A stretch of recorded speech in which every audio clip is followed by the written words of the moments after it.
ಸಾಕಾಗದ ಏಕಾಂತವ ನಿನ್ನಿಂದ ನಾ ಕಲಿತೆ. ಯಾಕಾಗಿ ನೀ ಮರೆಮಾಚುವೆ ನನ್ನೆಲ್ಲ ಭಾವುಕತೆ. ಸೋತಂತಿದೆ ಸಂಭಾಷಣೆ, ಗೆಲ್ಲುವುದು ನಿನಗೆ ಹೊಸತೆ.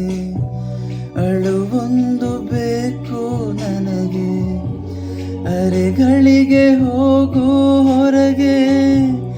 ಇಷ್ಟೊಳ್ಳೆ ಸ್ನೇಹಿತನಾಗಿ ಕಾಡಿದರೆ ಹೇಗೆ? ಮುಗುಳು ನಗೆ ನೀ ಹೇಳು, ಮುಗುಳು ನಗೆ ನೀ ಹೇಳು. ಯಾರಿರದ ವೇಳೆಯಲ್ಲಿ ನೀ ಏಕೆ ಜೊತೆಗಿರುವೆ?